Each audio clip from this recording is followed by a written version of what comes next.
My relationship with my father is very strong. My father's from the old school generations, I'd like to call it. He's born in 1960. My father is an interesting man. Some people say I do things like my father. Most guys of my generation, we had very interesting relationships with our dads. Generally very authoritarian. He's the father, I'm the son. So you have to do what you're told. Dad used to go to work and then come back home. And when you hear his car driving up, you run. And my dad used to own a radio. And the radio was his radio. And when you want to listen to it, you have to ask for permission. And if you touch it and he notices or knows that you touched it, then you'll be punished. He was a perfectionist, very well learned. So in those days, there was always this thing of, I went to Alliance, I went to Makerere University in Uganda. He was one of those guys. There's also a lot of fear. Fear not just to disappoint him, but fear of consequences. So he was that kind of father. I don't think there is one phrase or word that could be used to describe that relationship with my dad and I, because over time it has changed. It keeps changing, and it's interesting to just see it changing and everything. I want to do things the way my dad used to do them, but I've learned things have changed. You know, we are living in totally different times. I try not to, but unfortunately sometimes it does come across. In fact, my eldest daughter Olive always does my angry face, and my angry face looks exactly like my dad's angry face. Yeah, definitely there are things I'd like to do differently. Like, for example, I'd not want to have that tough stance of, I know this, you have to listen. The one thing that was very positive was his sense of humor.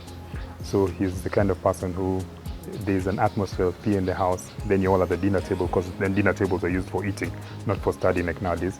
But he'd read the mood very fast, and he'd either go into a story that just cracks you guys up and changes that whole thing of a few seconds ago we're in fear, now we're happy. So what I'd want to do differently is to communicate, which traditionally is not a very dad thing in the African setting.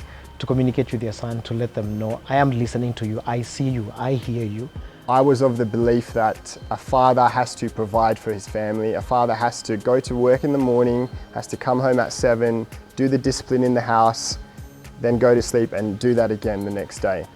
I was a part of that cycle for a very long time. As a guy, when you're thinking about how fatherhood is going to change you, you think money and planning, and you need to get a bigger house, but that's not the biggest change. The biggest change is how that kid makes you feel.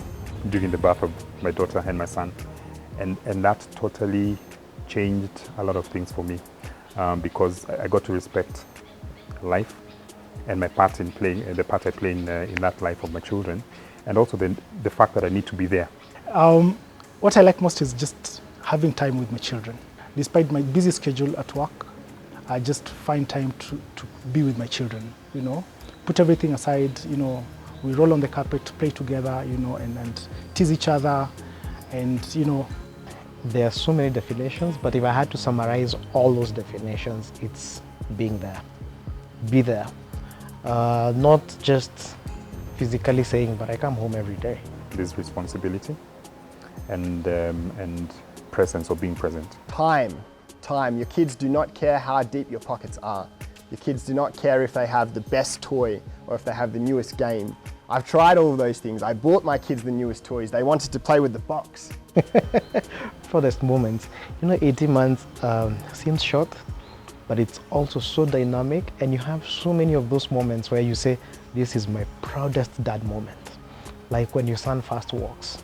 When he first calls your name, he says, Daddy.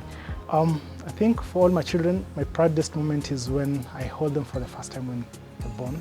Sometimes I ask, if I had 12 children, would I still be proud? You know, maybe it's because I have 2 and I'm like, that's an achievement. Other instances I think are many. Watching the different phases of them growing are moments to be proud of, but yeah.